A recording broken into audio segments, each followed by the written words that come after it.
ప్రకటన 3వ అధ్యాయం 17వ వచనం. నీవు దౌర్భాగ్యుడును, దిక్కుమాలిన వాడవును, దరిద్రుడును, గుడ్డివాడవును, దిగంబరుడవై ఉన్నావని ఎరుగక, నేను ధనవంతుడను, ధనవృద్ధి చేసి ఉన్నాను, నాకేమీ కొదవలేదని చెప్పుకొనుచున్నావు. చాలు, ప్రార్థన చేసుకో. అత్యంత ప్రేమ, కృపా, కనికరం కలిగిన మా తండ్రి, నీ మహాకృపను బట్టి వచనం వెంబడి వచనము దాచబడిన సత్యములను మా ముందుంచుతున్నాం.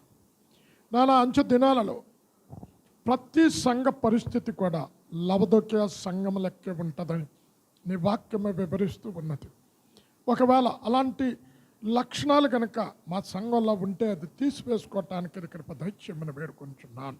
ఇదని మా 17వ వచనంలో దాచబడిన సత్యములను మా ముందుంచి ఆ లక్షణాలు మాలో రాకుండా జాగ్రత్త పడుటకు నీ కృప దయచేయమని యేసు నామంలో ప్రార్థించి వేడుకొనుచున్నాము తండ్రి, ఆమేన్. దౌర్భాగ్యుడు, దిక్కుమాలిన వాడవు, దరిద్రుడవు.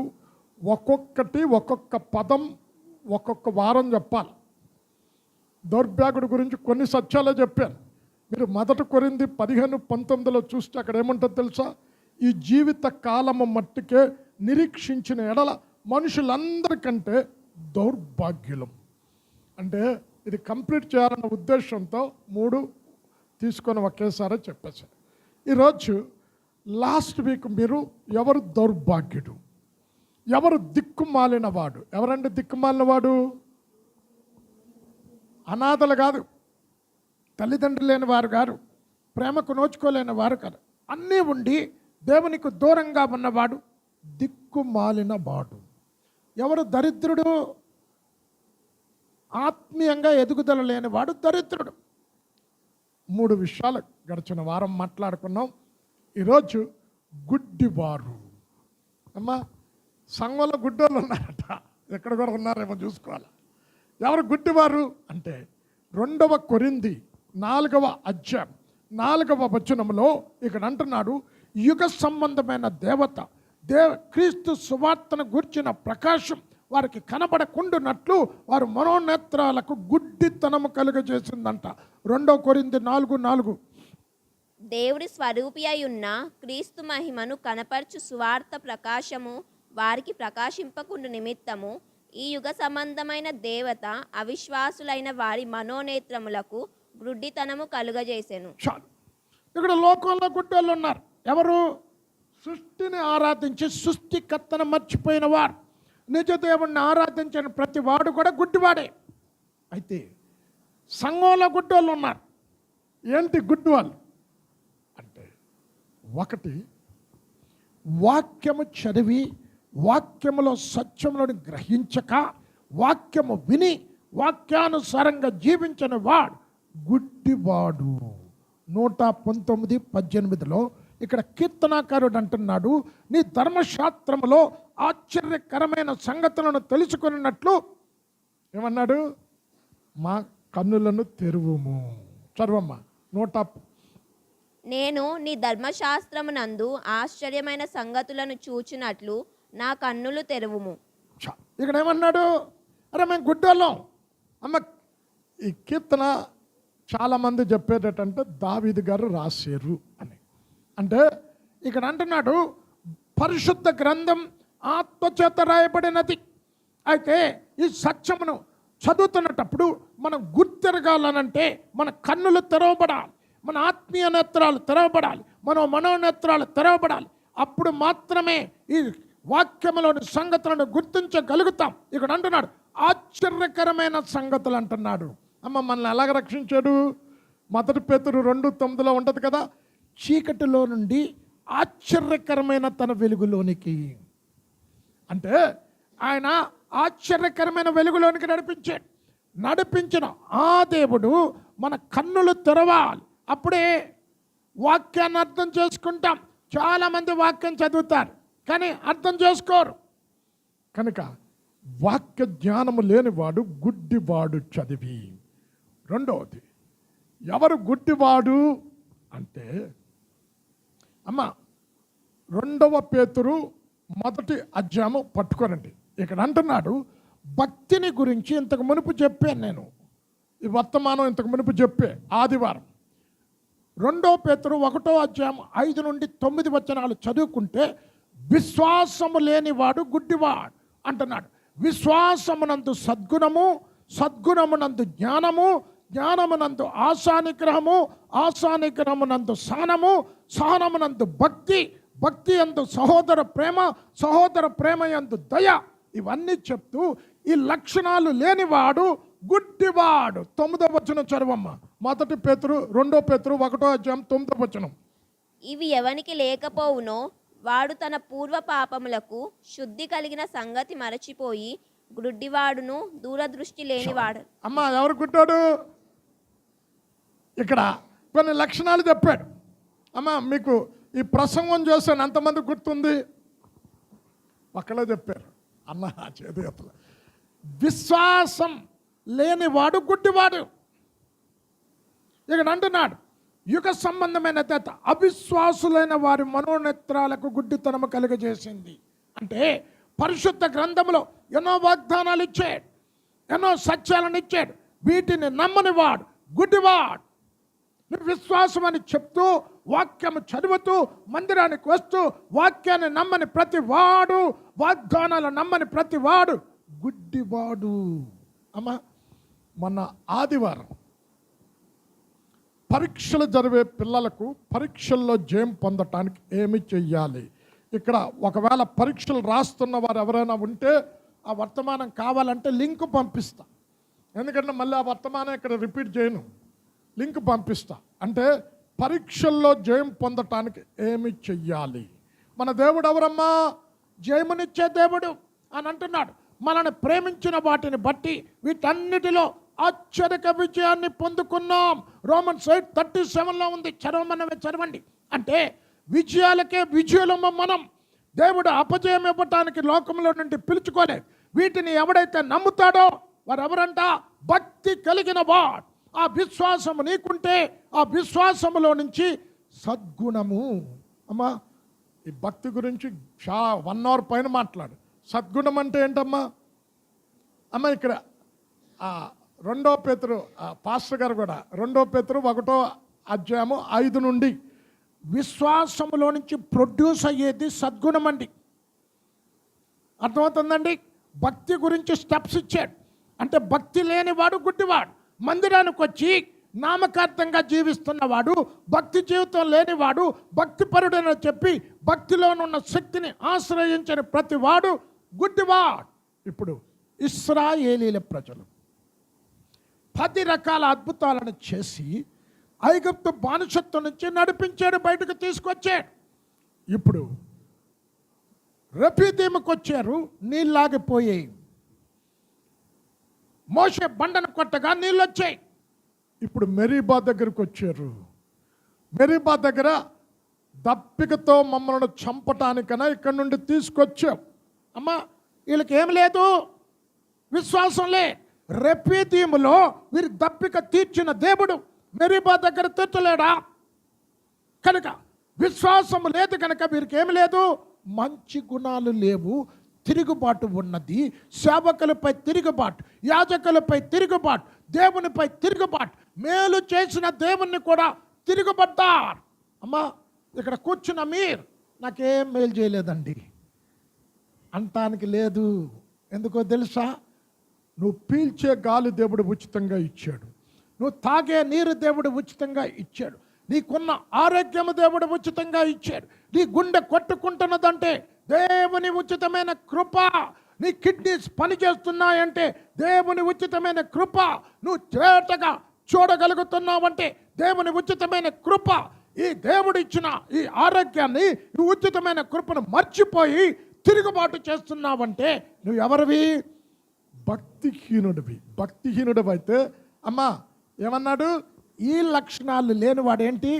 గుడ్డివాడు. ఇక్కడ అంటున్నాడు ఆ మంచి గుణం నీకుంటే అందులో నుంచి ప్రొడ్యూస్ అయ్యేది ఏంటమ్మా? జ్ఞానం. భక్తి గురించి అక్కడ ఇచ్చాడండి. విశ్వాసములో నుంచి మంచి గుణం వస్తుంది, మంచి గుణంలో నుంచి జ్ఞానం. అమ్మ ఇప్పుడు విన్నారు కదా, జ్ఞానం అంటే ఏంటి చెప్పండి? మీరు విన్నారు కదా ఇంతకు మునుపు, మరి ఎంత గుర్తుందో చూడండి. ఏంటి జ్ఞానం? మొదటి కొరింథీ 1వ అధ్యాయం 31వ వచనములో అతిశయించువాడు ప్రభువునందు అతిశయించవలనని రాయబడి ఉన్నది కదా. దేవుని మూలముగా ఆయన మనకు జ్ఞానం, నీతి, పరిశుద్ధత, విమోచనమాయను. అమ్మ, పెద్దలు కాకపోతే స్టూడెంట్స్ అనే చెప్పాలమ్మా. జ్ఞానం ఏంటి? ఆయన మనకు జ్ఞానం అంటే ఎవరు? జ్ఞానం యేసుని ఎరుగుట. మీకు చక్కని ఎగ్జాంపుల్ కూడా ఇచ్చాను. చక్కని చెప్పాలా ఎగ్జాంపుల్ ఏమని మీకు అడిగాను. యేసుని ఎరిగి ప్రేమిస్తున్నారా, ఎరగకుండా ప్రేమిస్తున్నారా? అమ్మ, ఎరిగి ప్రేమిస్తున్నారా, ఎరగకుండా ప్రేమిస్తున్నారా? అప్పుడు యేసు రత్నం అన్నని అడుగుతాను. ఎరిగి ప్రేమిస్తున్నారా, ఎరగకుండా ప్రేమిస్తున్నారన్నా? 100కి 99.99% ఎరగకుండా ప్రేమిస్తున్నారు యేసును. వాక్యం చదివితేనే అర్థమయ్యేది. ఎలాగా అంటే, కొత్తగా ఒక భార్యాభర్తలకు పెళ్ళవుతారు. భార్య వేరే ఊరోడు, భర్త వేరే ఊరోడు. ఇద్దరు ఒకరిని విడిచిపెట్టి ఒకళ్ళు ఉండరు.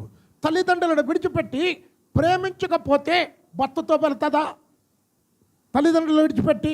అయితే భర్తకు ఏమి ఇష్టమో, ఏమి చేస్తే కోపం కలుగుతుందో అది తెలుసుకోవాలంటే ఏంటమ్మా, కొన్ని నెలలు కాపురం చెయ్యాలి, సావాసం చెయ్యాలి. సావాసం చేసినప్పుడు అమ్మో, ఈ మాట అంటే నా భర్త కోపం, నా భార్యకి ఇదంటే ఇష్టం ఉండదు. A newly married couple who loves each other very much yet to know each other very little. అమ్మా, లవ్ మ్యారేజ్ గురించి చెప్పట్లే, అరేంజ్డ్ మ్యారేజ్. భర్త లాంటి తెలుస్తుందా? అరేంజ్ మ్యారేజ్ అంటే మరి ప్రేమించకుండా భర్తతో వెళ్ళిపోతుందా? తెలియకుండా ప్రేమిస్తుంది. భర్త ఎలాంటోడో తెలియాలంటే కొన్ని సంవత్సరాలు సావాసం చేయాలి. యేసుని ఎరగాలనంటే అని అంటున్నాడు, ఏ విధము చేతనైనను ఆయనను ఆయన పునరుత్థాన బలమును ఎరుగు నిమిత్తం ఏమంటున్నాడు? మరణములో సమానుభావం. అమ్మ, మరణములో అంటే బతికే ఉన్నాగా, నేను రాలేదు కదా అంటే అర్థం ఏంటి? పాపములో చనిపోవాలి, శరీర కార్యాలలో చనిపోవాలి. యేసుని ఎరగాలంటే శరీర కార్యాలలో చావకుండా ఎవడు కూడా యేసుని ఎరగడు. నేను మీకు మంచి ఎగ్జాంపుల్ కూడా ఇచ్చాను. నాకు కొత్తగా మ్యారేజ్ అయినప్పుడు ఎంతమంది గుర్తుందో, కాశ్మీర్ వెళ్ళాం. కాశ్మీర్ వెళ్ళి రిటర్న్లో అప్పుడు జమ్మూ నుంచి కాశ్మీర్కి నో ట్రైన్, బస్సు జర్నీయే. బస్సు రిపేర్ వచ్చింది, మధ్యలో ఆగి రిపేర్ చేసుకొని వచ్చేసరికి జమ్మూలో నైట్ 10 o'clock డిపార్చర్ ట్రైను. 10 నిమిషాలు తక్కువ 10కి స్టేషన్ దగ్గర బస్సు వచ్చింది. గబగబా సూట్ కేసులు తీసుకొని లగేజ్ ట్రైన్లో పెట్టుకొని, అంటే అప్పుడంటే డబ్బు కరువు కాబట్టి ట్రైన్లో వెళ్ళాము, అప్పుడంటే ఫ్లైట్లో దేవుడు ఆశీర్వదించాడు కాబట్టి. అయితే గబగబా నా డిన్నర్ కదా వెళ్ళి అక్కడ పూరి తీసుకున్నా. మైదా పిండి పూరి అండి, నోట్లో పెడితే సాగుతుంది ఇలాగా. 6 ఇచ్చాడు ప్లేట్. అంటే ఒక్క ముక్క కూడా తినకుండా 6 పూరీలు కింద పడేసా, మొత్తం పారేసా. ట్రైన్ ఎక్కుతున్నా, మూవ్ అయింది, ట్రైన్ ఎక్కుతున్నా. మా ఆవిడ అంటుంది, ఏమంటే ఆకలి అయింది, ఏమైనా తెచ్చారా అని. అరే, పూరి తీసుకున్నా, పరమ దరిద్రంగా ఉంది, పారేసా అంట. ఆమె ఏమంటుంది తెలుసా? అదేదో తెస్తే నేను తినేవాడిని కదా అంటుంది. చూడండి, ఆమె నేను ప్రేమిస్తున్నా, ఆమె నన్ను ప్రేమిస్తుంది. ఆమె ఆకలికి ఉండలేదని, బాగులేకపోయినా గట్టి పెట్టినా తింటుందని నాకు తెలియదు. అమ్మా, అర్థమవుతుందండి. నేను 25 సంవత్సరాల వయసులో బాంబేలో రవి జకరియా మీటింగ్కి వెళ్ళాను. రవి జకరియా గారు అన్నారు, 100కి 80% క్రైస్తవులు దేవుని తెలుసుకోరు, ఎరగలేరు అన్నారు. నేను ఆ మాటకి చాలా హట్ అయ్యానప్పుడు. ఏంటి నేను ఇలా చెప్తాడు, దేవుణ్ణి ఎరగట్లేదు క్రైస్తవులని. నేను ప్రీచర్ అయిన తర్వాత నాకు తెలిసింది, సేవకుల సదస్సులో మాట్లాడుతుంటే కొన్ని వాళ్ళే చెప్పలేకపోతారు. అంటే ఎరగకుండా ప్రేమ, యేసుని ఎరగాలంటే పాపములో చావకుండా యేసుని ఎలా ఎరుగుతారు? ఆయన పరిశుద్ధుడు. రెండోది అంటున్నాడు, మరణములో శ్రమలో పాలి భాగస్థుడు. అంటే శ్రమ అంటే కష్టపడి ఉద్యోగం చేసి వచ్చానండి, ఓవర్ టైం కూడా చేసే, అది నీ పొట్టకూటి కోసం చేస్తున్నావు, దాని కొరకు కాదు, ఆత్మీయతలో ఎదుగుట కొరకు, సత్యం కొరకు జీవించుట కొరకు, సంఘాల ఉద్యమ కొరకు, ఆత్మల సంపాదన కొరకు శ్రమానుభావం. తర్వాత ఏమన్నాడు తెలుసా? సమస్తమును నష్టపరుచుకొని పెంటతో అప్పుడు యేసుని ఎరుగుతాం. అమ్మా, ఎరగకుండా ప్రేమిస్తున్నారు. ఎరగకుండా యేసుని ఎరగాలంటే ఈ ఒక్క వర్తమానం గంట మాట్లాడచ్చు, సమయం లేదు నాకు.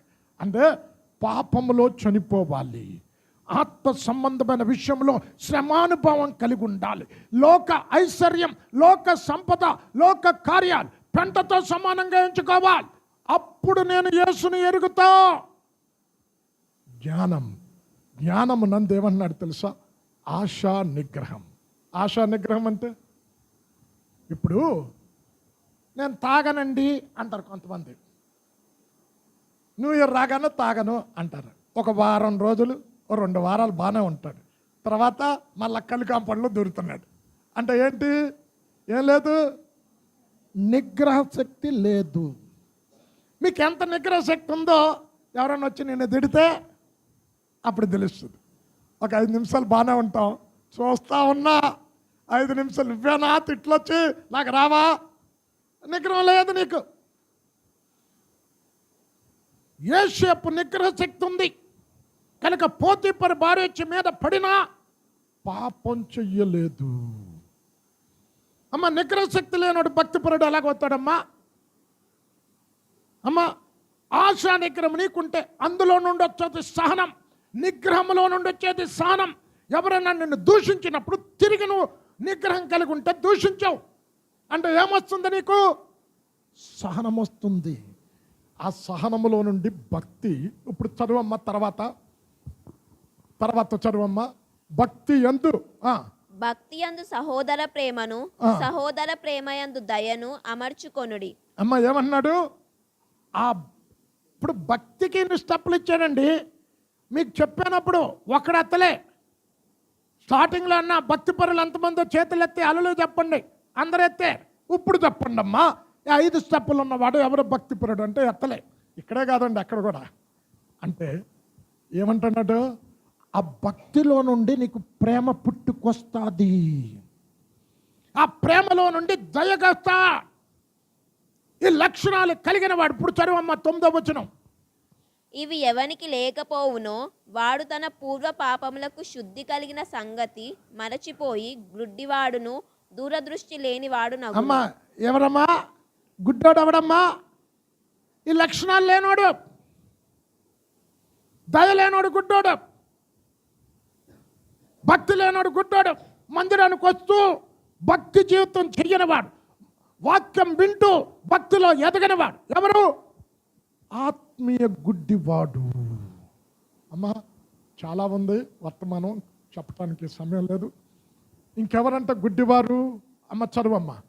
1 యోహాను 2వ అధ్యాయం 11వ వచనములో, వెలుగులోనున్నానని చెప్పుతూ తన సహోదరుని ద్వేషించేవాడు చీకటిలో ఉన్నాడు, చీకటి అతని కన్నులకు గుడ్డితనము కలుగజేసను కనుక ఎక్కడికి పోవుచున్నాడో తెలియదు. చదువమ్మ.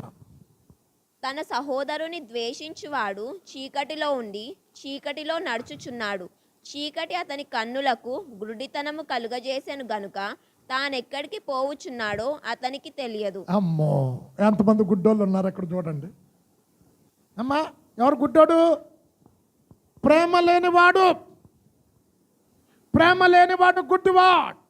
సహోదరుడు అంటే ఏంటమ్మా? అంటే ఏంటి? సహా ప్లస్ ఉదరం అంటే ఒక ఉదరంలో నుండి వచ్చినవాడు. అంటే మీరేమంటారంటే, నా అక్క ఉంది, చెల్లుంది, తమ్ముళ్ళు లేరండి, అన్నలేరండి. మన అందరము కూడా ఒక్క ఉదరములో నుండి వచ్చాం. ఎక్కడి నుండి? అవ్వ కడుపులో నుండి వచ్చాం. మన అందరం ఎవరు? ఒక్క కుటుంబములో నుండి వచ్చాం. భక్తుడైన పౌలు అపొస్తలుల కార్యం 17వ అధ్యాయంలో ఒకే కుటుంబములో నుంచి మనం అందరము కూడా ఉత్పత్తి అయ్యామని చెప్తున్నాడు.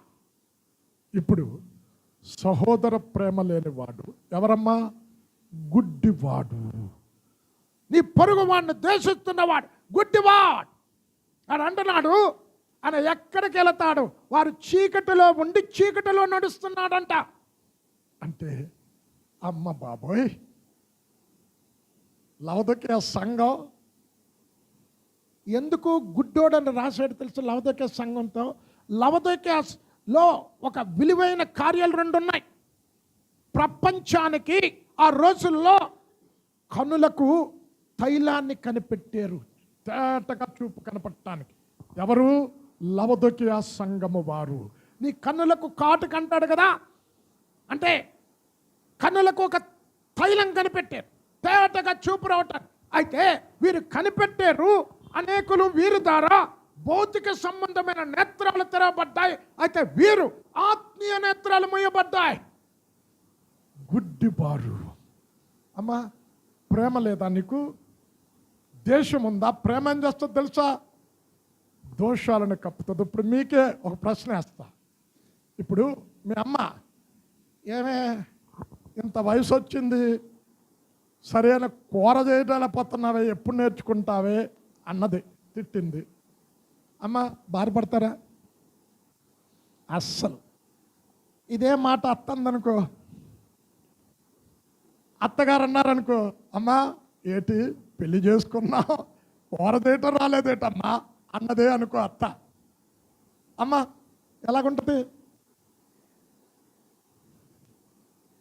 మీ అమ్మ అన్నప్పుడేమో కోపం రాలే. ఎందుకు? ప్రేమ. ఆ ప్రేమ నీకుంటే అసలు శత్రువే ఉండడండి. ప్రేమ ఉంటే. ప్రేమ లేనివాడు గుడ్డివాడు. ఇక్కడ లవదొకియా సంఘం ఆదివారం కూడుకుంటున్నారు, కానీ సహోదర ప్రేమ లేదు. ఇంకేంటి? గుడ్డివారు, సాక్ష్యపు జీవితము లేనివాడు. అమ్మ యోహాను సువార్త 5వ అధ్యాయం పట్టుకోమ్మా. ఇక్కడ అంటున్నాడు, నన్ను గురించి నేను సాక్ష్యం చెప్పుటలే, నా గురించి సాక్ష్యం చెప్పేవారు వేరొకరు కలరు. ఆయన చెప్పు సాక్ష్యము సరి అయినది. ఎవరు అంటున్నారు ఆ మాట? యేసయ్యా. అయితే ఇక్కడ అంటున్నాడు యోహాను గురించి, ఆయన మండుచు ప్రకాశించుచున్న దీపం. ఆయన గురించి యేసయ్య ఏం చెప్పడమో సాక్ష్యం చెప్పాలి. ఏం చెప్పారు? స్త్రీలు కనిన వారిలో యోహాను కంటే గొప్పవాడు లే. అంటే రక్షించబడిన నీవు నీ ఇంటిలో, నీ పొరుగింటిలో, నీ సంఘములో మంచి సాక్ష్యం కలిగి జీవించాలి. సాక్ష్యము లేనివాడు గుడ్డివాడు. చదవమ్మ 5:32 నుండి 35 వరకు యోహాను సువార్త. నన్ను గూర్చి సాక్ష్యమిచ్చు వేరొకడు కలడు, ఆయన నన్ను గూర్చి ఇచ్చు సాక్ష్యము సత్యమని ఎరుగుదును. అమ్మ ఏంటి? ఇంకోళ్ళు చెప్పాలి నీ గురించి, నేను కాదు. అబ్బో నేను అంత మంచి బోధకున్నో అని నేను చెప్పుకోవడం కాదండి, వేరే వాళ్ళు చెప్పాలి. నేను ఎంత భక్తి కలిగిన వాడినో నా గురించి నేను చెప్పుకోవడం కాదు. నా ఇంట్లో చెప్పాలి, పొరుగింటి వాడు చెప్పాలి, సంఘం చెప్పాలి. చదువమ్మా. మీరు యోహాను నొద్దకు కొందరిని పంపితిరి, అతడు సత్యమునకు సాక్ష్యం ఇచ్చెను. నేను మనుషుల వలన సాక్ష్యం అంగీకరింపను గాని మీరు రక్షింపబడవలెనని ఈ మాటలు చెప్పుచున్నాను. అతడు మండుచు ప్రకాశించుచున్న దీపమై ఉండెను. చాలు అమ్మా. దీపం ఏమిస్తుందమ్మా? వెలుగిస్తా. దీపం లేకపోతే చీకటి. యోహాను సాక్ష్యం ఉన్నది. ఏంటి? అరణ్యములో ఒక శబ్దం. తోడు పెళ్లి కొడుకు అన్నమాట. యేసయ్యను పరిచయం చేస్తున్నాడు. అమ్మ యేసయ్యకు సాక్ష్యం ఉన్నది. ఏమన్నాడు? పిలాతు ఏమన్నాడు? అతడు నేను చేతులు కడుక్కొని నీతిమంతు. పిలాతు భార్య మంది, ఆ నీతిమంతుని జోలికి పోవద్దు. శతాధిపతి ఏమన్నాడు? ఇతడు నిజముగా దైవ కుమారుడు. పరలోకపు తండ్రి ఏమంటున్నాడు? ఇతడు నా ప్రియమైన కుమారుడు. అపవిత్రాత్మలు ఏమంటున్నాయి? సర్వోన్నతుడైన దేవుని కుమారుడవు, పరిశుద్ధుడవు. అంటే వీళ్ళందరూ సాక్ష్యం చెప్తున్నారండి. మోషే గురించి దేవుడు సాక్ష్యం చెప్పాడు. సంఖ్యాకాండం 12:3 భూలోకం అంతటిలో మిక్కిలి సాత్వికుడు. యోబుని గురించి సాక్ష్యం చెప్తున్నాడు. యోబు 1:9 ఏమని? యథార్థమైన ప్రవర్తన కలిగి చెడుతనమును విసర్జించిన వాడు, అతని వంటి వాడు భూమి మీద ఇంకొకడు లేడు. నోహు గురించి సాక్ష్యం చెప్తున్నాడు. ఆదికాండం 7:1 ఈ తరము వారిలో నీవొక్కడవే నీతిమంతుడవి, సాక్ష్యము లేనివాడు, గుడ్డివాడు. అమ్మా, ఎంతమంది గుడ్డోళ్ళు ఉన్నారో చూడండి. సాక్ష్యము, నీ సాక్ష్యం సంఘం చెప్పాలండి. కాపరి బా విశ్వాసం ఉన్నదండి, అబ్బా ఏ కూడికి మిస్ అవుదండి, టైం మీద వస్తుంది, చక్కగా వాక్యం వింటారు, ఆ విశ్వాసి ద్వారా అనేకులు నేర్చుకోవాలి అని మంచి సాక్ష్యం నీ కాపరి చెప్పాలి. నీ కాపరి, నీ పాస్తమ్మ నీ గురించి సాక్ష్యం చెప్పాలి, సంఘంలో సాక్ష్యం చెప్పాలి. సాక్ష్యం లేకపోతే నువ్వెవరివి? గుడ్డివాడివి, ప్రకాశించుచున్న దీపం. అమ్మ, రెండవది అంతటితో క్లోజ్ చేస్తాను. గుడ్డి అంటే ఇంకొకటి చెప్తాను, అది కొద్దిగా మీకు లోతుగా చెప్పాలి. అమ్మ, యోహాను సువార్త 9:40-41 చూడని వాడు చూడవలను, చూచిన వాడు గుడ్డివాడు కావాలంటున్నాడు. అదేంటండి? ఇది కొద్దిగా వివరించడానికి సమయం లేదు. సర్వమ్మ, యోహాను సువార్త 9:40-41 ఆయన యొద్దనున్న పరిసయ్యులలో కొందరు ఈ మాట విని, మేమును గ్రుడ్డివారమా అని అడిగిరి. అందుకు యేసు, మీరు గ్రుడ్డివారైతే మీకు పాపము లేకపోవును గాని చూచుచున్నామని మీరిప్పుడు చెప్పుకొనుచున్నారు గనుక మీ పాపము నిలిచి ఉన్నదని చెప్పెను. అమ్మా, అంతేనా? 40 మీద చూడచ్చు. అప్పుడు యేసు, చూడని వారు చూడవలెను, చూచువారు గ్రుడ్డివారు కావలెను. ఆత్మీయ గుడ్డితనం గురించి చెప్తున్నాడు. అంటే ఏంటమ్మా? చూడని వారు చూడాలి. అంటే సువార్తలో 1 నమ్మిన వారికి ఏంటి? రక్షణ. నమ్మని వారికి శిక్ష. వెలుగు దగ్గరికి ఎవరు వెలుగు? నిజమైన వెలుగు ఉండెను, అది లోకములోనికి వచ్చి ప్రతి మనిషిని ప్రకాశించు. అమ్మ, యోహాను సువార్త 3:3 తీయమ్మ. ఇక్కడ అంటున్నాడు, ఆయనలో వెలుగుంది, అయితే ఆయన కార్యములు చెడు కార్యములు కనుక వెలుగును ప్రేమించటం లేదంట. 3:19 ఆ తీర్పు ఇదే, వెలుగు లోకంలోనికి వచ్చెను గాని తమ క్రియలు చెడ్డవైనందున మనుషులు వెలుగును ప్రేమింపలేదు. అమ్మ, ఇక్కడ ఏంటి? చూచేవాడు గుడ్డివాడు కావాలి అంటున్నాడు. అంటే నాలో ఏ పాపం లేదు అన్నవాడు రక్షకుడి దగ్గరికి రానే రాడంటే. అందుకే 1 యోహాను 1:8 మనలో పాపము లేదని చెప్పుకున్న ఎడల మనలో సత్యము ఉండదు, అబద్ధీకులమవుదుము. ఇప్పుడు నా అంత నీతిమంతుడు లేడు అనుకుంటే నాకు యేసయ్య అవసరమమ్మా? అవసరమా? నాకు అవసరం లే. చదవమ్మ, యోహాను 1:8 మనము పాపము లేని వారమని చెప్పుకొనిన ఎడల మనలను మనమే మోసపుచ్చుకొందుము, మరియు మనలో సత్యం ఉండదు. చాలు. ఎవరి గురించి మాట చెప్తున్నాడో తెలుసండి? శాస్త్రుల గురించి, పరిచయ్యుల గురించి. వారి వాక్యము తెలుసు, కానీ మీరు గుడ్డివారే. చూచిన వారు గుడ్డివారై ఉండాలి, వాక్యము ఎరిగిన వారు. చదవండి, మత్తయి 23:16-17 అందులైన శాస్త్రులారా, వేషధారుల అంటే వేషధారణ జీవితం జీవించే ప్రతి వాడు, అంటే పైకి మాత్రం కిషోర్ భద్ర చాలా మంచి బోధకుడండి అని చెప్పుకుంటూ లోపట ఇంకొక జీవితం ఏంటది? గుడ్డితనం. చదువమ్మా. అయ్యో, వేషధారులైన శాస్త్రులారా, పరిసయులారా, ఒకని మీ మతంలో కలుపుకొనుటకు మీరు సముద్రమును భూమిని చుట్టి వచ్చెదరు. అతడు కలిసినప్పుడు అతని మీకంటే 2 అంతలు నరకపాత్రునిగా చేయుదురు. అయ్యో, అందులైన మార్గదర్శకులారా. ఎవరిల్లు? అమ్మా ఎవరిని గురించి చెప్తున్నాడు గుడ్డోడని? వేషధారణ జీవితం జీవించేవాడు. ఎంత చక్కగా చెప్తున్నాడు. ఇంకెవరు గుడ్డివారంట? 23 నుండి చదువుకుంటే ఇక్కడ అంటున్నాడు, మీరు పుదీనాలోను జీలకర్రలోను షోపులోను దశం భాగం ఇచ్చి ఏంటి న్యాయమును కనికరమును మర్చిపోతున్నారు. చదవమ్మది. అయ్యో వేషధారులైన శాస్త్రులారా, పరిసయులారా, మీరు పుదీనాలోను సోపులోను జీలకర్రలోను 10వ వంతు చెల్లించి ధర్మశాస్త్రంలో ప్రధానమైన విషయములను అనగా న్యాయమును కనికరమును విశ్వాసమును విడిచిపెట్టిదిరి. వాటిని మానక వీటిని చేయవలసి ఉండెను. 24 చదువుకుంటే ఏమంటాడు తెలుసా?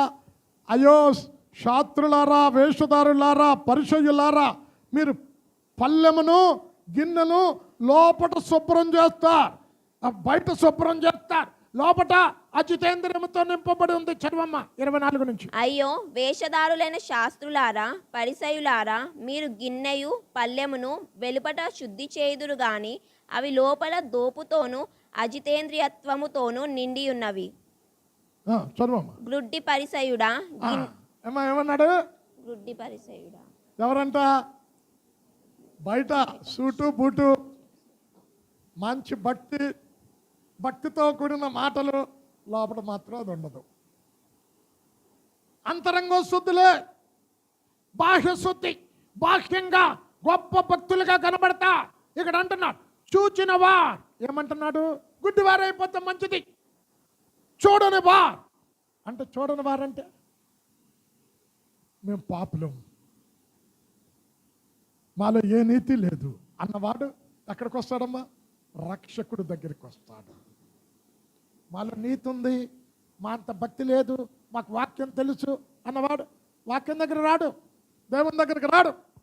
ఎంత చక్కగా చెప్తున్నాడు చూడండి. వీళ్ళంతా ఎవరు? వేషధారణ కలిగిన వాడు గుడ్డివాడు. ఇంకెవరు గుడ్డివాడు? దశం భాగం ఇస్తున్నాం కదా, మందిరంకి వస్తున్నాం కదా, కానీ కనికిరాన్ని విడిచిపెట్టేవాడు గుడ్డివాడు. ఇంకెవరు గుడ్డివాడు? బాహ్యంగా మాత్రం అందరికీ. అబ్బా, నేను ఒకసారి చెప్పాను కదా, ఒక ఆమె ప్రార్థన చేసింది. అమ్మో, నిజంగా రికార్డు చేసుకుంటే ఎంతవరకు అలాంటి మాటలు నేను వినలేదండి. ఆమె ఉచ్చరించిన పదాలు ఇంతవరకు వెళ్ళే. తర్వాత తెలిసింది సంఘంలో గొడవలకు అన్నిటికీ కారణం ఆమె అని. నేను అంత పిచ్చోడుగా, నేను అంత భక్తి పర్రోలు అంటే మా అన్న అన్నాడు, ఆ సంగతి నీకు తెలుసా అని. ఏంటో అంత బాగా ప్రార్థన చేశాడు కదన్నా అంటే అన్నాడు, ఒరే బాబు మహామూర్ఖుడు రా అన్నట్టు. మరి ఏంటమ్మా ఇది వెలపలా. అందుకే అన్నాడు, మీరు వీధుల్లో బిగ్గరగా విని. ఇప్పుడు ప్రార్థన చేయమంటే చూడండి, సంఘంలో కొంతమంది దీర్ఘ ప్రార్థన, ఇండివిజువల్గా 2 నిమిషాలు 3 నిమిషాల కంటే ఎక్కువ చేయరు. సంఘంలో యేసే చెప్పాడు కదా మత్తయి 6లో, మనుషులకి కనబడవాలని ఏం చేస్తారు? సంఘంలో ఒక ఆమె ఇలాగే, అమ్మ ప్రార్థన చేయమ్మా, ట్రైన్ వెళ్తా క్షేమంగా తీసుకెళ్ళని. దీర్ఘం తీస్తుందంట, అక్కడ ట్రైన్ పోతుంది కదా, ఈయన వెళ్ళిపోయాడు ఆమెను అనేసరికి. సంఘంలో ప్రార్థన కొంతమంది అంట మనుషులకి కనబడాలని దేవుడు యేసయ్య చెప్పిన మాట అండి. ఎవరు? అందులు. తర్వాత ఏంటమ్మా? దిగంబరులు. అమ్మాయి లవదోకేలా ఉండే ఈ పట్టణానికి ఉండే విశిష్టత ఏంటో తెలుసమ్మా? శ్రేష్టమైన వస్త్రాలు తయారు చేసేటటువంటి నిపుణులు అక్కడ ఉన్నారు. ఇప్పుడు గుజరాత్ వెళ్ళాం, బాంబే వెళ్ళాం, దేనికి ప్రసిద్ధమ్మా? బట్టలకు ప్రసిద్ధి. లవదోకే సంఘం కంటిలో తైలం ప్రసిద్ధి, వస్త్రాలకు ప్రసిద్ధి. అనేక మంది ఖరీదైన వస్త్రాలు, రకరకాల రంగులతో వస్త్రాలు వచ్చి లవదోకే పట్టణం నుంచి కొనుక్కొని వెళ్ళేవారు. అయితే వీరు దిగంబరులంట. అంటే వస్త్రాలు అమ్ముతున్నారు, వీరికి వస్త్రాలు లేవు. అమ్మ, పాపము చేస్తే నీ రక్షణ వస్త్రాన్ని పోగొట్టుకుంటావు. ఇక్కడ కూర్చున్న మనం కూడా యేసయ్య దగ్గరకు వచ్చి నేను పాపిని అని చెప్పినప్పుడు, మన పాపాలను రక్తంలో కడుక్కున్నటప్పుడు మన సిగ్గును కప్పాడు, మన అవమానాన్ని కప్పాడు. ఇక్కడ మొట్టమొదటి మనుషుడైన ఆదాము దిగంబరుడైపోయాడు. ఎందుకు? అవిధేయత వలన. గుడ్డితనం అతనికి ఏర్పడింది అవిధేయత వలన. ఏమైంది? వస్త్రం పోగొట్టుకున్నాడు. అంతకు మునుపు మహిమ వస్త్రముతో కప్పబడ్డాడు. కీర్తన 8:5 చూడండి. ఇప్పుడు సర్పం వచ్చేమంది? ఆ పండు తింటే ఏమందమ్మా? నీవు దేవదూతల వల్ల ఉంటావు. దేవదూత కంటే ఎక్కువ, దేవుని కంటే తక్కువ ఉన్నాడు మనుష్యుడు. 8:5 చదవమ్మా. దేవుని కంటే వానిని కొంచెము తక్కువ వానిగా చేసి ఉన్నావు, మహిమా ప్రభావములతో వానికి కిరీటము అమ్మా, దేవదూత కంటే ఎక్కువ, దేవుని కంటే ఏముంది? మహిమ. ఏముంది? ప్రభావం. నా యేసు క్రీస్తు ప్రభుల వారి యొక్క ప్రభావం దేవాలయపు అంచులంతా కూడా నింపబడినట్టుంది. అలాంటి ప్రభావంతో నింపబడ్డాడు. అయితే పాపం చేయటి అవిధేయత వలన ఏమయ్యాడు? దిగంబరుడయ్యే. ఇక్కడ కూర్చున్న మనం కూడా చాలా మంది రక్షణను పోగొట్టుకుంటే దిగంబరుడివి. ఇంకేంటి దిగంబరత్వం? న్యాయమైన ప్రవర్తన లేకపోతే నువ్వు దిగంబరుడివి. చదవమ్మా, యోబు 29:14. 29:14. నేను నీతిని వస్త్రముగా ధరించుకొని ఉంటిని గనుక అది నన్ను ధరించెను, నా న్యాయ ప్రవర్తన నాకు వస్త్రమును పాగాయి ఆయను. అమ్మ, న్యాయంగా ప్రవర్తించినాడు. వస్త్రం లేకపోతే మనం ఎవరమ్మా చెప్పాలి? వస్త్రం ఉండబట్టి మనం సిగ్గును కప్పుకున్నాం, అవమానాన్ని కప్పుకున్నాం. వస్త్రం లేకపోతే దిగంబరులం. ఇక్కడ ఎవరంటే దిగంబరుడు? న్యాయ ప్రవర్తన లేనివాడు. దేవుడు ఒక ఉన్నత స్థానానికి తీసుకొని వచ్చాడు, లేక ఒక జడ్జిగా నిన్ను పెట్టాడు, ఒక కలెక్టర్గా నిన్ను పెట్టాడు. అక్కడ తన పర భేదం ఉండకూడదు. ఇప్పుడు ఒక ఎమ్మెల్యే కానీ, ఒక ఎంపీ కానీ, ఒక మినిస్టర్ కానీ, ఒక కలెక్టర్ కానీ ఓత్ అంటే తెలుసు కదా, ప్రమాణం చేస్తారు. ఏంటి? మతం పేరు మీద కానీ రక్త సంబంధికులు ఏమీ లేకుండా న్యాయం చేస్తారని. అంటే యోగ్య న్యాయమైన ప్రవర్తన లేనివాడు అందరూ కూడా ఎవరు? దిగంబరుడు. అమ్మా, ఇంకే ఎవరు దిగంబరులంట? ప్రకటన 19 పట్టుకోమ్మా. ఇక్కడ అంటున్నాడు, ఆమె ధరించుకున్నటకు ప్రకాశము నిర్మలమైన సన్ననార బట్టలు ఇయ్యబడును, అవి పరిశుద్ధుల నీతి క్రియలు. అంటే ఈ వస్త్రం ఏంటి? పరిశుద్ధత, నీతి. అంటే బాప్తిసం తీసుకునేటప్పుడు చెప్పాలా? యేసయ్యమన్నాడు, నీతి యావత్తు ఇలాగ జరగని అని. ఆయన నీతిలో నడవకుండా నీ స్వనీతిలో నడుస్తే నువ్వు ఎవరివి తెలుసా? దిగంబరు. అమ్మ 19:8 జరుగమ్మ. మరియు ఆమె ధరించుకొనుటకు ప్రకాశములను నిర్మలమునునైన సన్నపు నారబట్టలు ఆమెకియ్యబడెను, అవి పరిశుద్ధుల నీతి క్రియలు. అమ్మ, ధరించుకొనుట. ఇప్పుడు బట్టను నువ్వు ధరించుకోకపోతే నువ్వెవరవమ్మా? దిగంబరుడివి. అంటే నీతి లేకుండా, పరిశుద్ధత లేకుండా మందిరానికి వస్తే యేసు రక్తములో కడగబడ్డాం, మన పాపాలు శుద్ధి చేసుకున్నాం, పరిశుద్ధులుగా మార్చబడ్డాం. ఆ పరిశుద్ధతను కాపాడుకుంటా ఇంకా అపరిశుద్ధతలో నువ్వు జీవిస్తూ ఉంటే నువ్వెవరివి తెలుసా? దిగంబరుడివి. ఇంకేంటి? దైవ నీతి చొప్పున నువ్వు నడుచుకోకుండా, మనందరికీ తెలుసు కదా స్వనీతి ఏంటి? మురికి గుడ్డల వంటిది. దిగంబరుడు నువ్వు లేకపోతే ఇంకేంటి? అమ్మ, కొలస్సి 3 పట్టుకోమ్మా. ఇక్కడ అంటున్నాడు, పరిశుద్ధులైన వారికి తగినట్టు జాలిగల మనస్సు, దయాళత్వం, సాత్వికం, ఇంకా దీర్ఘశాంతం ధరించుకొనుడి. 3:12 కొలస్సి. దేవుని చేత ఏర్పరచబడిన వారును పరిశుద్ధులను ప్రియులైన వారికి తగినట్లు మీరు జాలిగల అమ్మ మనస్సును ఏముండాలంట? జాలిగల మనస్సు ఇప్పుడు జాలి లేదంటే ఎలాగుంటుంది తెలుసా నీ జడ్జిమెంటు? ఇప్పుడు దయ లేదు, జాలి లేదు నీకు, నీ జడ్జిమెంట్ కూడా అలాగే ఉంటుంది. అది అలాగే ఉంచి యాకోబు 2:13 కనికరము లేని వారు కనికరము లేని తీర్పు పొందుకుంటారు.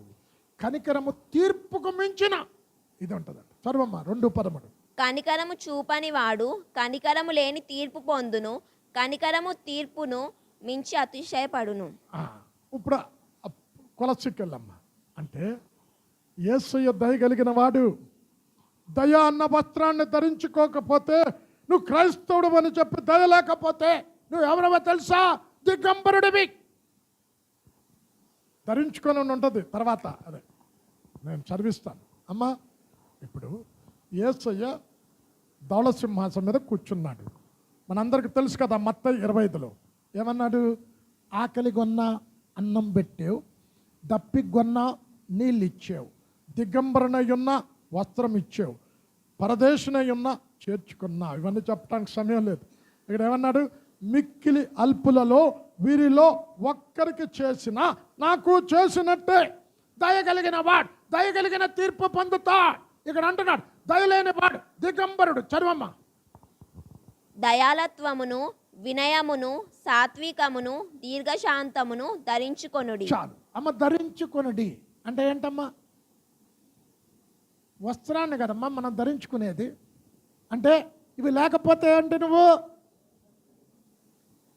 నేను దేవుని బిడ్డను, యేసు రక్తంలో కడగబడ్డా, నీటి బాప్తిస్మం ద్వారా తిరిగి జన్మించే అని చెప్తూ ఇక్కడ అంటున్నా. ఈ సంఘం లవోదికయ సంఘం ఈ లక్షణాలు ఏమీ లేవు. ఇలా అంటున్నారు మాకు వస్త్రం ఉన్నది, ఖరీదైన వస్త్రాలు మేము ఉత్పత్తి చేస్తున్నాం. మా పట్టణంలో నుంచి అనేక మంది వచ్చి వస్త్రాలు తీసుకొని వెళ్తున్నారు. కానీ దిగంబరులు వీరు వస్త్రాన్ని పోగొట్టుకున్నారు. సాత్వికం లేకపోతే నువ్వెవరో తెలుసమ్మా? దిగంబరివి. ఇంకా 1 పేతురు 5వ అధ్యాయం వివరించట్లేదు, మీరే చదువుకోవాలి. అది 1 పేతురు 5:5లో ఎదుటి వాని ఎదుట దీన మనస్సు అని వస్త్రమును ధరించుకొనిడి. చిన్నలారా మీరు పెద్దలకు లోబడి ఉండుడి, మీరందరూ ఎదుటివాని ఎడల దీనమస్సు అను వస్త్రము ధరించుకొని. చాలు. దీనత్వం లేకపోతే ఎవరమ్మా నువ్వు? ఇప్పుడు లూసిఫర్ ఒకప్పుడు ఎక్కడ ఉండేది? యేసు దగ్గర. ఇప్పుడు ఎందుకు పడిపోయింది? గర్వించి. మొట్టమొదట పాపానికి మూలం గర్వం. అంటే గర్వించే దేవుని నుండి దూరం అయిపోయింది. అదే గర్వం నీలో ఉంటే ఎవరో తెలుసా? దిగంబరుడివి. ఇక్కడ అంటున్నాడు, ఒకటి దేవుడిచ్చినటువంటి రక్షణను కాపాడుకోకుండా తిరిగి పాపం చేస్తే నువ్వెవరివి? దిగంబరుడివి. దయ లేకుండా, వినయం లేకుండా, సాత్వికం లేకుండా నువ్వుంటే నువ్వెవరివి? దిగంబరుడివి. దీన మనస్సు నువ్వు లేకుండా ఉంటే నువ్వెవరివి? దిగంబరుడివి. ఆ దిగంబరత్వాన్ని కప్పటానికి యేసయ్య సిలువలో తాను దిగంబరుడైపోయాడు. అమ్మా, ఆదాము పోగొట్టుకున్నాడు ఆ సిగ్గుని కప్పటానికి. అంజూరపు ఆకులు కప్పుకున్నాడు. అంజూరపు ఆకులు ఏంటి? ఎండకు ఎండిపోయాయి, వానకు తడిచే. ఈ దిగంబరత్వాన్ని కప్పలే. అక్కడే జంతువును వధించి ఆ సిగ్గుని కప్పే. ఆ జంతువు యేసుక్రీస్తు ప్రభుల వారికి సాదృశ్యంగా ఉన్నది. ఈరోజు నీ దిగంబరత్వాన్ని కప్పటాన్ని యేసుక్రీస్తు ప్రభుల సిలువలో ఆయన వస్త్రాలన్నీ తీసేశారు. రక్షణ వస్త్రాన్ని కప్పాడు. యెషయా 61:10. శృంగారమైన పాగా ధరించుకొనిన పెండ్లి కుమారుని రీతిగాను ఆభరణములతో అలంకరించుకొనిన పెండ్లి కుమార్తె రీతిగాను ఆయన రక్షణ వస్త్రములను నాకు ధరింపజేసి ఉన్నాడు. అమ్మా, యేసే దగ్గరికి వచ్చిన తర్వాత నీ దిగంబరత్వాన్ని కప్పాడు రక్షణ వస్త్రముతో. ఇప్పుడు ఆ వస్త్రాన్ని. అందుకనే పౌలేమన్నాడు, భయముతో వణుకుతో మీ రక్షణను కాపాడుకొనండి. రక్షణ ఉచితమే, దాన్ని కాపాడుకోవాలంటే భయం ఉండాలి. అమ్మో ఈ పాపం చేస్తే నా వస్త్రాన్ని పోగొట్టుకుంటాం. ఆదాం అవిధేయత వలన వస్త్రాన్ని పోగొట్టుకుని దిగంబరుడయ్యాడు. మహిమ వస్త్రాన్ని పోగొట్టుకున్న వస్త్రాన్ని ఇవ్వటానికి యేసయ్య భూమి మీదకి వచ్చాడు. ఎవరు? ఖరీదైన వస్త్రాలు వేసుకుంటున్నాం. వస్త్రాల ఉత్పత్తి చేసే స్థానమే మా పట్టణం అనుకున్నారు. వీరే దిగంబరులు. తర్వాత మూలవాక్యం చదవమ్మ. నీవు దౌర్భాగ్యుడవును, దిక్కుమాలిన వాడవును, దరిద్రుడవును, గ్రుడ్డివాడవును, దిగంబరుడవై ఉన్నావని ఎరుగక నేను ధనవంతుడను, ధనవృద్ధి చేసి ఉన్నాను. ఏమనుకున్నాడంట? ధనవంతుడిని ధనవృద్ధి కలుగు చేసుకుంటున్నాడు. అంటే ధనము ఒక వ్యక్తికి అంధత్వాన్ని కలుగజేస్తుంది. అంటే ధనం ఉండకూడదని కాదు, ధనాపేక్ష కలిగిన వాడు ఎంత ఉన్నా తృప్తి చెందడండి.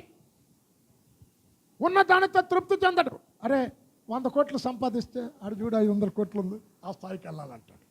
500 కోట్లు అంటే ఏం చేస్తుంది? ధనాపేక్ష దురాశ కలుగజేస్తా, అక్రమంగా కలుగజేస్తాడు. అందుకనే క్రీస్తు ప్రభుల వారు అంటున్నాడు లూకా 12వ అధ్యాయం 15వ వచనంలో, కలిమి విస్తరించుట వలన వాడికి జీవము కలగదు.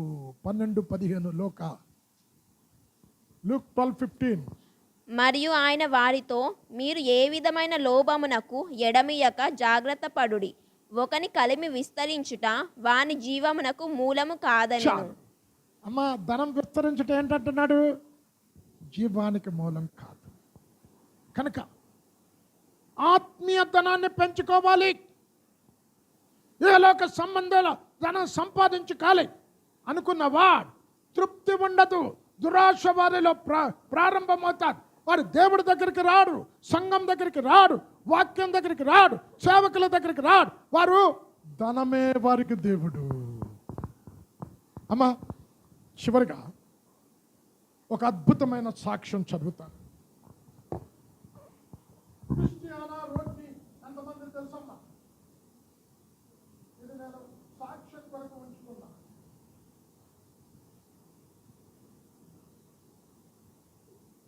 అమ్మా ఇది చదువుతాను. తెలుసా ఎవరికైనా? ఈమె ఫ్యాషన్ డిజైనర్, అమెరికాలో పేరుగాంచిన వ్యక్తి. ఆమె చనిపోతూ కళ్ళల్లో నీళ్లు తెప్పించి ఒక మాటలు రాసింది. ఏంటో తెలుసండి? క్యాన్సర్తో చనిపోయింది. జాగ్రత్తగా వినండి. I had the world's most expensive car in my garage, but now I have to use a wheel chair. ప్రపంచంలో ఖరీదైన కారు రోల్స్ రాయల్స్ కార్ ఉంది, కానీ ఇప్పుడు నేను వీల్ చైర్ మీద ఉన్నా. రెండోది రాస్తున్నాడు, in my house there are all kinds of branded clothes, shoes and price tags, but now my body is wrapped in a small cloth provided by the hospital. అమ్మ అర్థమవుతుందా? ఖరీదైన వస్త్రాలు ఉన్నాయి, బ్రాండెడ్ వస్త్రాలు ఉన్నాయి, ఖరీదైన షూస్ ఉన్నాయి, అన్నీ ఇంట్లో. అయితే ఇప్పుడు హాస్పిటల్లో ఇచ్చిన ఒక వస్త్రముతో నేను చుట్టబడి ఉన్నా. మూడోది అంటుంది, I have a lot of money in the bank, but now I don't benefit from the amount. కోట్ల కొలది డబ్బు బ్యాంకులో ఉంది. ఆ డబ్బు నాకు ఏ రీతిగా ఉపయోగపడటం లేదు నా వ్యాధి నుండి స్వస్థత పొందటానికి. నాలుగోది అంటున్నాయి, my house used to be like a castle, but now I sleep in 2 beds in the hospital. అమ్మ క్యాసల్ అంటే అమ్మ భవనం, మా పెద్ద భవంతి, కానీ ఇప్పుడు ఆసుపత్రిలో బెడ్ మీద పడుకున్నా. ఎంత దుఃఖకరమైన విషయం చూడండి. From 5-star hotel now spending time in hospital. ఇక్కడ అంటున్నాడు from 5-star hotel now spending time in hospital, moving from one clinic to another. 5-star హోటల్లో ఫుడ్ తినేవాడిని ఇప్పుడు ఒక క్లినిక్ నుంచి ఇంకొక క్లినిక్ తిరుగుతూ ఉన్నా. I have signed autograph to hundreds of people, but this time the medical records are my signature. So sad. నా autograph కోసం వేలాది మంది వచ్చారు, సంతకాలు తీసుకున్నవారు. ఇప్పుడు హాస్పిటల్లో సిగ్నేచర్ పెడుతున్నా. I have been to 7 barber shops to get my hair done, but now I don't have a single hair on my head. అర్థమవుతుందమ్మా? 7 fashion designers ఆమె తల కట్ చేయడానికి వచ్చేవారట కారులో. ఇప్పుడు ఒక్క వెంట్రుక నా తల మీద లేదు. ఎంత సార్ న్యూస్ చూడండి. With the private jet, I can fly anywhere, but now I need to assist to walk to the hospital gate. Special jet ప్లేన్లో ఇక్కడి నుంచి ఇంకొక దగ్గరికి వెళ్ళే స్తోమత ఉంది, కానీ ఇప్పుడు నన్ను నడిపించటానికి 2 కావాలి మనుషులు, నడవలేని స్థితి. చివరిగా మేము రాసిందో తెలుసా? ఈవెన్ తో there is a lot of food, now my diet is 2 tablets a day and a few drops of salt water in. ఖరీదైన ఫుడ్ తినే స్తోమత నాకుంది, కోట్ల డబ్బు ఉంది, కానీ 2 టాబ్లెట్లు ఇప్పుడు నా ఆహారం. 40th ఇయర్లో కోట్ల డబ్బు ఉన్న ఆమె చనిపోయింది. చనిపోతూ రాసిన మాటలు అవి. ఇక్కడ వీళ్ళు అంటున్నాడు, ధనాన్ని వృద్ధి చేసుకున్నా. అమ్మ, ధనము కలిగిన వాడికి దేవుడు అవసరం ఉండదు. ధనమే వారికి దేవుడు. వాక్యము దగ్గరికి రాడ్, సేవకుల దగ్గరికి రాడ్, సంఘము దగ్గరికి రాడ్. వీరు అంటున్నారు, దౌర్భాగ్యుడు, దిక్కుమాలిన వాడ్, దరిద్రుడు, దిగంబరి, గుడ్డివాడ్ ధనం వృద్ధి చేసుకున్నాడు, కానీ అన్నీ కొద్దివే. ఈరోజు అమ్మ, ఒక ఫేమస్ డిజైనర్, అమెరికాలో పేరుగాంచిన వ్యక్తి, అందగత్తి, చనిపోతూ కోట్ల డబ్బు బ్యాంకులో ఉంది, నో యూస్. ఖరీదైన ఫుడ్ తినగలను, కానీ ఏ ఫుడ్ ఇప్పుడు తినలేకపోతున్నా. ఇక్కడి నుంచి వేరొక ప్రదేశానికి వెళ్ళాలంటే స్పెషల్ జెట్ ఫ్లైట్ అరేంజ్ చేసుకొని వెళ్ళే డబ్బు ఉంది, కానీ నన్ను నడిపించటానికి ఇప్పుడు 2 మోసుకొని వెళ్ళాల్సి వస్తుంది. ఖరీదైన భవనంలో పడుకునేవాడిని, ఇప్పుడు హాస్పిటల్లో ఉన్నా.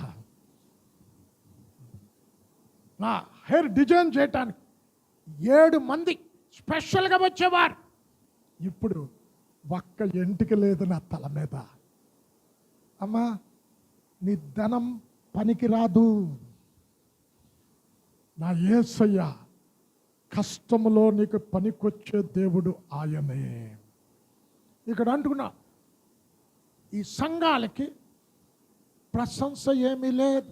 ఈరోజు ఈ సంఘం యొక్క పరిస్థితి అనేక సంఘాలలో ఉంది. చాలా సంఘాలు అంటున్నాయి, అబ్బా మా సంఘంలో వచ్చిన కానుకలు ఎంతో తెలుసా, కోట్ల డబ్బు వస్తుంది మా సంఘానికి. మా సంఘంలో వచ్చే విశ్వాసులు ఎవరో తెలుసా, అందరు కార్ల మీద వస్తారు. మా సంఘంలో ఉండే విశ్వాసులు ఎవరో తెలుసా, డబ్బున్నవారు, ఉన్నత చదువులు చదివిన వారు. ఈ లవదొకే సంఘం లెక్క అనేక సంఘాలు అంచె దినాలలో ఉన్నాయి. ఇప్పుడు మన సంఘ పరిస్థితి అలాగుంటే ఈరోజు దుఃఖంతో దేవుని దగ్గరికి రావాలి. ఎంతమంది చూడండి గుడ్డివారు ఉన్నారో చూడండి. నీకు ప్రేమ లేదా, నువ్వు గుడ్డోడివే. నీకు సాక్ష్యం లేదా, నువ్వు గుడ్డోడివే. నీకు భక్తి లేదా, నువ్వు గుడ్డోడివే.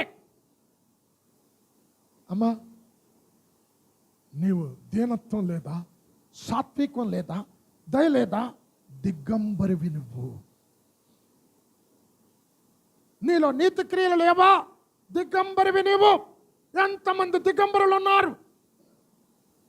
ధనం వృద్ధి చేసుకున్నా, నేను కారులో తిరుగుతున్నా, నా సొంతలు ఉన్నాయి, బ్యాంక్ బ్యాలెన్స్ ఉంది, ధనాన్ని వృద్ధి చేసుకున్నావు, ధనాన్ని చూసుకుంటున్నావు. ఆత్మీయ ధనం కావాలి. భౌతిక సంబంధమైన ధనంతో దేవుడు కొలవడు.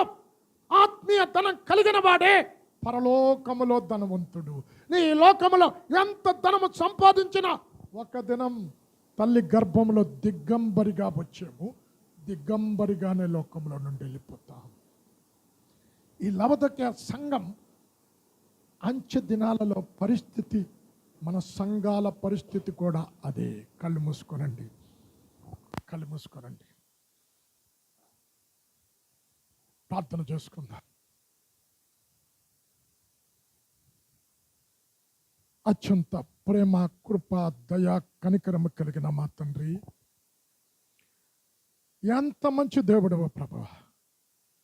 ఈ ఎండ్ డేస్లో సంఘాలు పరిస్థితి ఎలాగుంటుందో చూపెట్టావు.